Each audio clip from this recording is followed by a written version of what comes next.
বাংলাদেশের অন্তর্বর্তীকালীন সরকারের যুব ও ক্রীড়া মন্ত্রণালয়ের দায়িত্ব পেয়েছেন আসিফ মাহমুদ সজীব ভুঁইয়া। শুক্রবার মন্ত্রিপরিষদ বিভাগ থেকে এক প্রজ্ঞাপন জারির মাধ্যমে তাকে এই দায়িত্ব দেওয়া হয়। আসিফ মাহমুদ বৈষম্য বিরোধী ছাত্র আন্দোলনের অন্যতম সমন্বয়ক।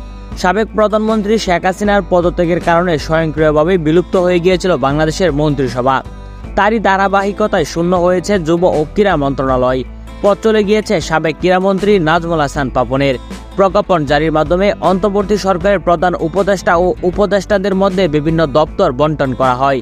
সেখানে ছাত্রদের প্রতিনিধি আসিফ মাহমুদকে ক্রীড়া দপ্তরের দায়িত্ব প্রদান করা হয়। তবে আসিফ মাহমুদের এই দায়িত্ব পাওয়ার মাধ্যমে কপাল পুড়তে পারে সাকিব আল হাসান সহ আরও বেশ কয়েকজন বড় বড় কর্মকর্তার। তারই আভাস যেন পাওয়া যাচ্ছে ইতিমধ্যেই। সাকিব আল হাসানকে নিয়ে 2023 সালের সেপ্টেম্বরের 26 তারিখ করা এক পোস্টের মাধ্যমে নিজের কিছু মতামত প্রকাশ করেছেন সামাজিক যোগাযোগ মাধ্যমে আসিফ মাহমুদ। সেখানে তিনি লিখেছিলেন, সাকিবের মধ্যে লিডারশিপ জিনিসটা নাই বলাই খেপার কিছু নাই। ও খেললে আমি খেলবই না, ও খেললে ক্যাপ্টেন্সি ছাইরা দিব। এই অ্যাপ্রোচ নিয়ে টিম লিড দেওয়া যায়, টিম স্পিরিট থাকে। ছোটবেলায় পাড়া ক্রিকেটেও কেউ এমন করলে তারে বাদ দিয়ে রাখতাম আমরা। 2023 সালে এমন পোস্ট করা আসিফ মাহমুদ এখন ক্রীড়া মন্ত্রণালয়ের দায়িত্ব আছেন। তাই ধারণা করাই যাচ্ছে সাকিবের কপালে হয়তো খারাপ কিছু ঘটতে যাচ্ছে এখন। অন্যদিকে আসিফ মাহমুদকে নিয়ে সামাজিক যোগাযোগ মাধ্যমে একটি পোস্ট শেয়ার করেছেন বাংলাদেশের আরেক ক্রিকেটার সাইফুদ্দিন।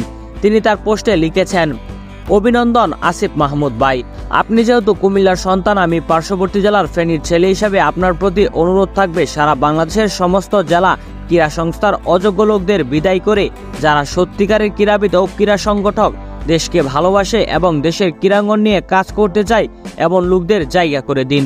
দুর্নীতিমুক্ত ক্রীড়াঙ্গন এবং সমাজ চাই আমরা।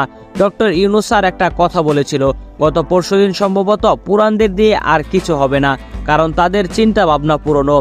আশা করি সবকিছু ছাপিয়ে নতুন ক্রীড়া মন্ত্রণালয়ের হাত ধরে বাংলাদেশের ক্রিকেট এবং ফুটবলের সুদিন ফিরে আসবে।